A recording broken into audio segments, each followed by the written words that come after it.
जय गुरुदेव जय जगन्नाथ। ज्ञान विज्ञान और प्रज्ञानर अभिनव रूप रोमंथन को आपण समस्त को स्वागत करुछि मु गुड्डी। दर्शक बंधु, मनीष मात्रे कि समस्ते चाहती जीवन में शांति रहिबाको, ता सहित निरोग जीवन मध्य। किंतु किपरि आपण ए दुईटी याक एका संगे पाई परिबे सेतिपई प्रयास होछि रोमंथन, जो आपण को एसो विषय रे अनेक कथा जानिबा को पाती। तेबे आज मध्य चलंतु सेमती किछि नुआ कथा जानिबा। सेतिपई प्रथमे स्वागत करिबा आपण समस्तंकर प्रिय रेकी मिशन र प्रतिष्ठाता तथा विज्ञानी गुरुदेव श्री संत महोदय को। गुरुजी आपनका हम कार्यक्रम को स्वागत। जय गुरुदेव। जय गुरुदेव। अनेक कथा गत अध्याय आपण बुझौथिले, कथा आसिकी पहुंचला आस्थमाटी। आपण बुझौथिले दुईटी कारण, बेसिकली जदि देखिबा गोटे होची अंतरकरण आ गोटे बहिर्करण, जेउथि पाई कि ए रोगटी देखा देई थाए। तेबे आज कथा केउठो आरंभ करिवे? जहाँ हमें चर्चा करुचे श्वास को नहीं, जिते बड़े आमर चर्चा थिला एयर पैसेज को लेकिन सांप्रतिक परिस्थिति सहित चर्चा करुले। ये जो महामारी आसी किछि क्षण पाई, तेणु आम एयर पैसेज रे जो प्रकार दीर्घस्थायी रोग गुड़िक हुए से रोग गुड़िक विषय चर्चा करने आम आरंभ करते। आमर प्रथम चर्चार विषय थिला आस्थमा बा श्वास विषय। जमती आम आधुनिक चिकित्सा प्रणाली द्वारा जिते श्वास कथा आम चर्चा करुचे, आम ताकू दी भाग में विभक्त करले। गोटे हूँ अंत कारण, गोटे बाह्य कारण। बा ये दुईटी कारण पाई बा ये दुईटी कारण को नहीं जो श्वास हुए तार विभागीकरण दी प्रकार करागला। किंतु जिते आम आयुर्वेदिक चिकित्सा को जाऊे बा आमर जहाँ सबुठु पुरातन चिकित्सा विज्ञान, जिते से चिकित्सा विज्ञान ने आम श्वास को विभागीकरण करुचे, सेतबेले श्वास को विभागीकरण करने समय आम 5 प्रकार विभाग करुचे। गोटे हूँ महाश्वास, ऊर्ध्वश्वास, छिन्न श्वास, चमक श्वास एवं क्षुद्र श्वास। बा ये जो विभागीकरण करा जाइछि तार प्रकृति को नहीं बा जो श्वासक्रिया आम संपादित करुचे से श्वासक्रियार प्रकृति को नहीं विभागीकरण करा जाइछि। जितेबेले आमे महाश्वास कथा कहूचे, केतेबेले कहिबा जे महाश्वास बा जोटा को आमे कहूचे जे ये श्वासर चिकित्सा करने समय जदिओ फलप्रद हुए किंतु दीर्घ दिन नहीं थाए बा चिकित्सा करने पाई अनेक प्रयास करने को पड़ी थाए। महाश्वास जहाँ शब्दरु आमे अनुमान करि पारुथिबा, जार प्रतिफलन आम शरीर उपरे जार प्रभाव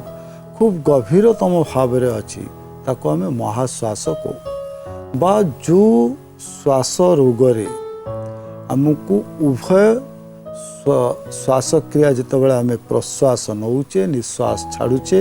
उभय क्षेत्र में आमको जंत्रणा अनुभव हुए, से क्षेत्र में आम कहू ये हूँ महाश्वास। ऊर्ध्वश्वास केतेबेले आम कहू ऊर्ध्वश्वास, जितेबाला आमको श्वास ग्रहण करने कौन कष्ट हुए नाही, किंतु जितेबाला आम निश्वास त्याग करूँ सेतेबाला आम जंत्रणा अनुभव करूँ। तार प्रकार भेद को किते माइन्यूटिकली किते निम्न स्तर को जाई केते भीतर को प्रवेश करी सी सब विषय अनुध्यान करी तापरे चिकित्सा प्रणाली रे लिखा जाइछि। जो ऊर्ध्वश्वास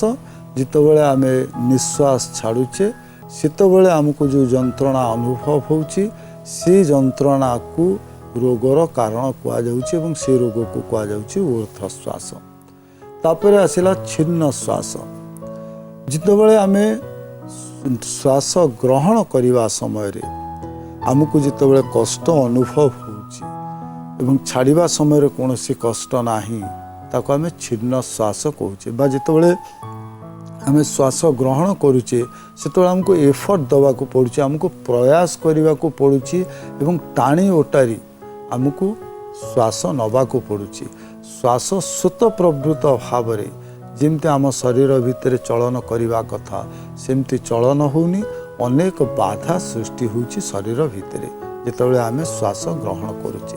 जितेबाला ए प्रकार स्थिति बा ए प्रकार परिस्थिति आम अनुध्यान करूँ बा ये प्रकार लक्षण आम देखू रोगी भितर से आम कहू जे छीर्ण श्वास बा जोठी श्वासर प्रक्रिया छीर्ण हो जाए गोटे से स्पॉन्टेनियस फ्लो न थाए स्वतः प्रवृत्त भाव में जो स्रोत शरीर भीतर को प्रवेश करने कथा से स्रोत प्रवेश करे नाही तो सेतबेले आमे ताकू को छीर्ण श्वास तापर रहिला चमक श्वास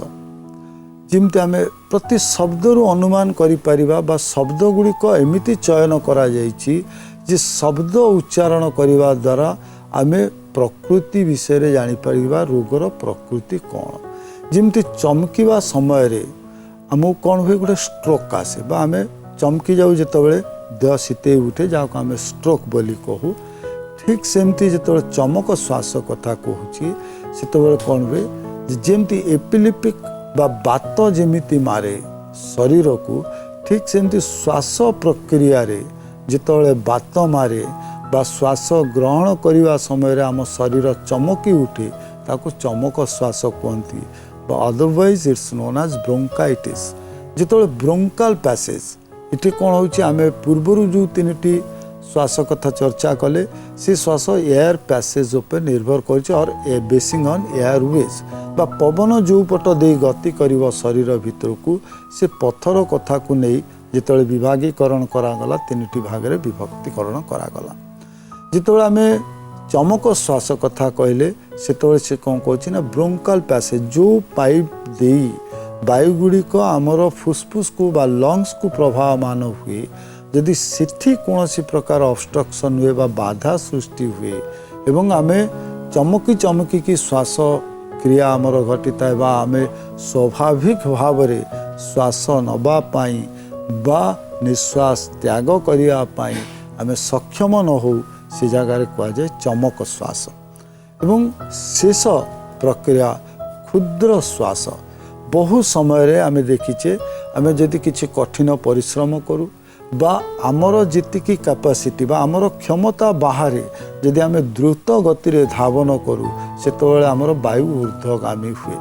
बा आमर जो श्वासर क्रिया त्वरान्वित घटी जाए एक्सेलरेट रेट बा सी जो क्रिया अच्छी से क्रिया भितर जो व्यवधान श्वास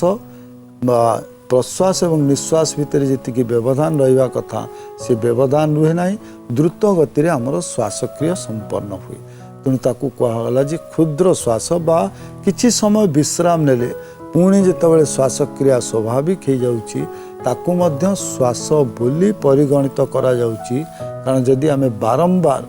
एमती करू बा आम क्षमता बाहर आमे कौन प्रकार प्रचेष्टा करूँ एवं चेष्टा करूँ एवं आमर श्वासक्रिया रे बाधा सृष्टि हुए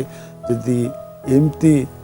बारंबार हुए ताले श्वास रोगर शिकार होबार संभावना अच्छी तेणु आगुरु सचेतन कराई दिया जाउछि एवं ये प्रकार हमको आयुर्वेद चिकित्सा रे कहा जाउछि श्वासर प्रकार भेद कथा आम जाना पाचे आस्थमार प्रकार भेद विषय पांचटी प्रकार विषय गुरुजी आपण कहते तेबे जदि देखा जड़े छोट बेलू तार से समस्या नहीं बड़ हेले आस्थमा देखा जीवार चांसेस थाए कि ये जो प्रश्न आम जितेबाला जीवा जे कारण कौन श्वासर श्वास कहीं हुए बहुत समय आम जानी पारुने जे अनेक समय रे आमे साधारण थंडा ज्वर भाविक आमे चिकित्सा करूँ तेणु बहु असुविधार सम्मुखीन हो जहाँ आम कह आस्थमेटिक स्ट्रोक बा जो प्रकार आस्थमा द्वारा आमे आक्रांतित हो ताहा बड़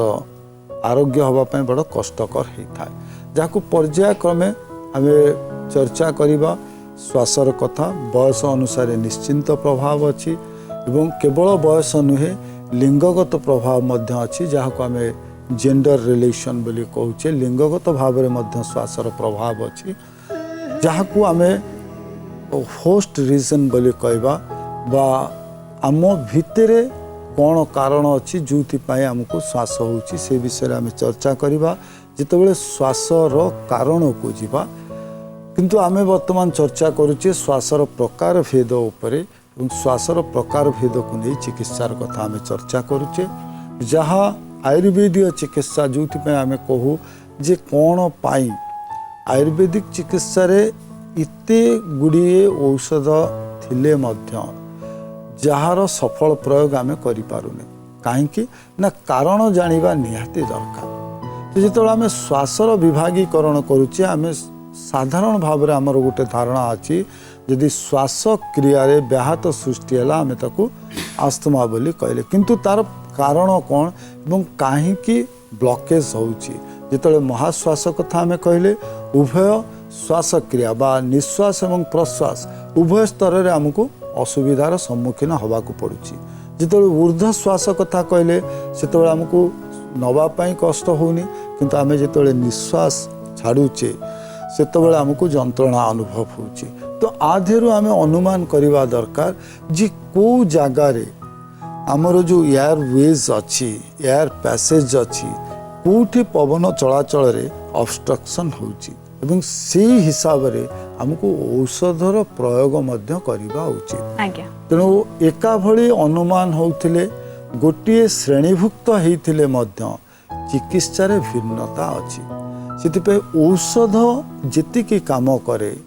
ताठू 100 गुण अधिक काम करे किए औषध को प्रयोग करुची बा जो प्रयोग करुथिबा व्यक्ति पाखरे केते गुण अच्छी रोग चिन्हिबा पाई यदि रोग सठिक भाव में आम न चिन्हि पारू ताले कौन हुए ना रोग को सठिक भाव में चिकित्सा करि परिबा नाही एवं जोथि आम चर्चा करुचे यदि विशेष भाव में जो माने रोग रे आक्रांतित होइचंती से माने रोग को विशेष भाव में जानि पारिबे ताले समानकर जो प्रोटेक्टिव स्टेप्स बा प्रिवेंटिव स्टेप्स किंबा श्वासर जो अटैक आसुची से समय रे कौन करवा उचित एवं तांकु को प्रकार श्वास होइछि एवं कौन औषध नवा उचित बा कौन एमती प्राकृतिक चिकित्सा अच्छी जहाँ को सी आपणैले रोगर मुक्ति हो पारे से साहाय्य करिवो सेइथिपाई आमे विशेष भाव में आलोचना करुची ए रोग विषय बा आस्थमा विषय इठी आमे जो रोगर कथा कहले जे विशेष भाव में जानिबा दरकार श्वास को विशेष भाव में जानिबा दरकार आमे प्रकार भेदरे देखिले जे 5 प्रकार रे विभक्तिकरण करा जाउची श्वास रोग को बा विज्ञान मत अनुसार 2 भाग रे विभक्त करागला जे अंतर्निहित कारण कौन अच्छी बा बाह्य कारण कौन अच्छी जोथि पाई हमको श्वास होउची इठी एमिति अनेक गुड़िए रोग अच्छी जहाँ श्वास नहेले मध्य बा जहाँ आस्थमा नहेले मध्य आस्थमा परी से हमको लागे बा सेतिपाई आमे अनेक समय रे आम मन भितर भ्रांत धारणा सृष्टि हुए हमको आमे अनेक गुड़िए भूल पदक्षेप नौ से रोग को चिकित्सा करबा पाए जहार सुफल बदल रे कुफल हमको मिली थाए जोथि पाए आमे प्राय चर्चा करबा समय रे चर्चा करूचे जे treatment is never a child's play गोटे छोट पिलार खेल कथा चिकित्सा नुहे चिकित्सा को जानिबा पाई हेले बा चिकित्सा करबा पाई हेले शरीर भितर थिबा इनर इंजीनियरिंग जो रोगी अच्छी रोगीर मनस्तत्व रोगीर शरीर गठन प्रकार आचार व्यवहार सबको आखि आगे रखी आमको गोटे निर्णायक पदक्षेप नबाकू पड़े तो से जो निर्णायक पदक्षेप नबा पाई जे चिकित्सा करुछंती बा जे चिकित्सक से चिकित्सकों पाखरे सेति बिलोंगिंगनेस बा रोगी सहित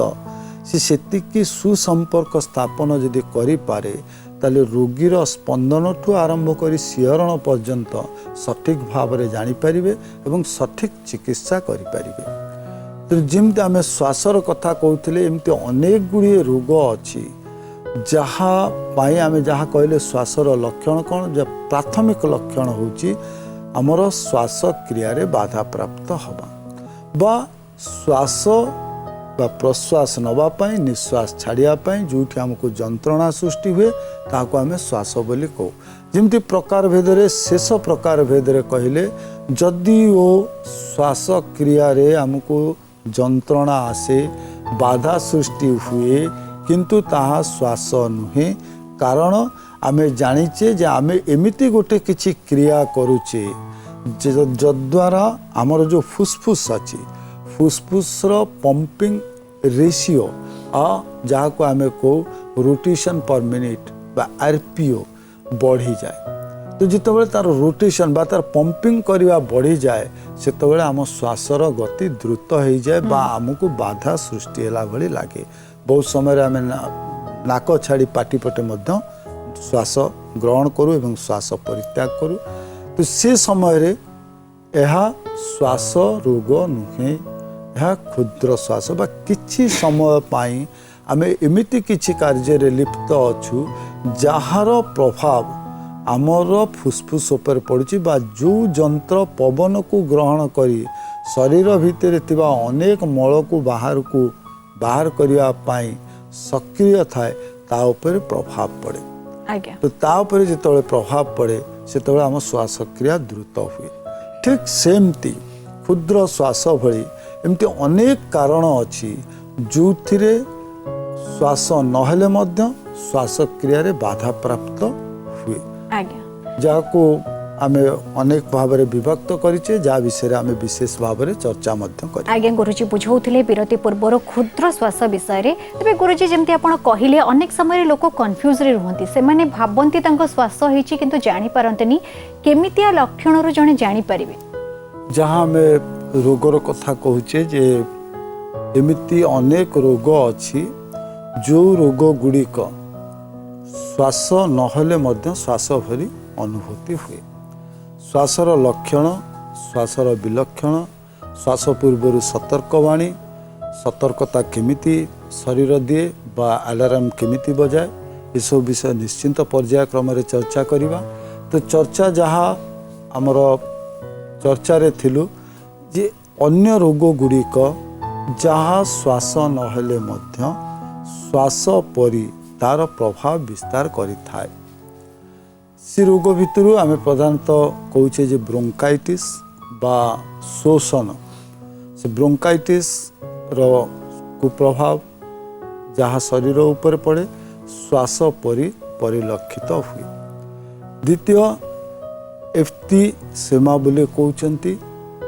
तार मध्य कुप्रभाव शरीर ऊपर पड़े। सीओपीडी जदि होइथिबो तार जो प्रभाव शरीर ऊपर पड़े ताकू मध्य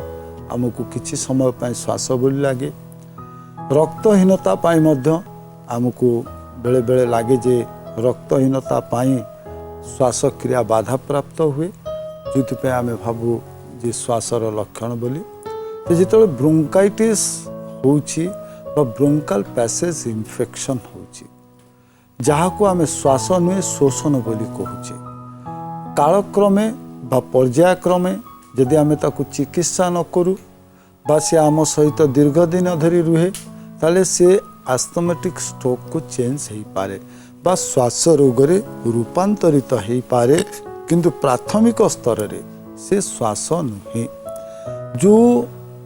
नली दे श्वास लंग्स भितर को प्रवेश करुच्ची बा फुसफुस भितर को प्रवेश करुच्ची से नली को आम कहूँ ब्रोंकल पाइप बा ब्रोंकल ट्यूब। से जो ब्रोंकल ट्यूब दे कि पवन जाए यदि सेठी बाधा सृष्टि हुए पवन बा एयर पैसेज रे ताले हमको श्वास क्रिया रे जंत्रणा अनुभूति हुए एवं श्वास नबा पाई कष्ट हुए। से कोठी ब्लॉकेज आसे ना ब्रोंकल पैसेज रे जदि म्यूकस फॉर्मेशन हुए बा ब्रोंकल पैसेज इन्फेक्शन है कि यदि तार जो पथ अच्छी पथ संकुचित हो जाए सेत बेले श्वास भली लक्षण देखा दी। तो तार चिकित्सा संपूर्ण भिन्न बा जिते इन्फ्लेमेटरी कंडीशन रे ब्रोंकल ट्यूब रोची एवं आमको श्वास रोग होउची बा श्वास परी आमको जंत्रणा अनुभव करा जाउची सेतबेले श्वासर चिकित्सा नुहे ब्रोंकाइटिस रो चिकित्सा करवा दरकार। तो ब्रोंकाइटिस रो चिकित्सा कले आमको जो रोग अच्छी रोगरू आरोग्य मिलिबो। तो से समय मध्य भ्रांत धारणा सृष्टि हुए। ये सब ये कहूचे जे चिकित्सा करने पूर्वर जमती आम चर्चा करथिले जे दीटी विभाग आधुनिक चिकित्सा प्रणाली गोटे निदान विभाग गोटे होची चिकित्सा विभाग। तो निदान विभाग रो आवश्यकता प्रत्येक क्षेत्र में अच्छी। जेकोसी चिकित्सार पथ को आम जाऊ प्रथम आम निदान बा कारण कौन जानिबा दरकार एवं तार प्रकार कौन मध्य जानिबा दरकार जे से को प्रकार रोग बा को प्रकार रोग द्वारा आमे संक्रमित होइछे। एम्फलसीमा जो रोग आमे कहले जमती ब्रोंकाइटिस कथा कहले सेमती एम्फलसीमा बोली रोग कथा आम चर्चा करुचे जहाँ श्वास नुहे किंतु श्वास रे जेमती जंत्रणा अनुभव आम करू सेमती जंत्रणा आम ये रोग रे अनुभव करिथाउ। ई रोग आहुरी अधिक संक्रमित होता है जहाँ आमर फुसफुस्र आभ्यंतरीण प्रदेश रे से तार प्रक्रिया सृष्टि करिथाए एवं सेठी नष्ट पहुँची थाए। जिते फुसफुस भितर नष्ट हुए सेतबेले कौन हुए फुसफुस जेतिकी रूपांतर करने दरकार बा जो पवन ग्रहण करने द्वारा जेतिकी अम्लजान रखी ता भितर जेतिकी अंगारकाम्ल से बाहर को बाहर करने कथा से कार्य करने सी सक्षम हो न था जो आमको जंत्रणा अनुभव करने को पड़ी था। तो ये सब निदान रे जेतिकी प्रकार परीक्षा निरीक्षार कथा कहुई ताकू निहाती करवा दरकार जे केवल आम घरे बसी जदि श्वास क्रिया बाधा सृष्टि है ताले तापाई कौन औषध ग्रहण करनवा बा औषध सेवन करवा एवं तापर औषध को दायी दबा बा ये प्रक्रिया मो ऊपर कार्य कलानी ये औषध मते काम कलानी सी हूँ आमर भूल। जो प्रथमे आम जानिबा दरकार जे को रोग द्वारा आम आक्रांतित होइछे। आज्ञा गुरुजी प्रथमे कारण जानिबा दरकार। तेबे आज पई समय सरचे आज अध्याय बहुत बहुत धन्यवाद। जय गुरुदेव। जय गुरुदेव। दर्शक बंधु समय सरचे विदाय नबाको पड़िबो जीवा पूर्व कहबाकू चाहिबी जदि आपणक मनरे किछि भी प्रश्न अछि किछि जानिबाकू चाहुचंती से रोग विषय हो किंबा आध्यात्मिकता विषय हो ताहले आपण माने हमको चिठी लिखि परिबे। हमको चिठी लिखिबार ठिकाना हेउची रोमंथन प्रार्थना टीवी मार्फत ओडिशा टेलीविजन लिमिटेड चंदका शिल्पांचल Patia plot number N 28/31 Bhubaneswar 751024 Odisha. चिठीर अपेक्षा रहिलु पुणी देखा हबो से पर्यंत विदाय दियंतु। जय गुरुदेव।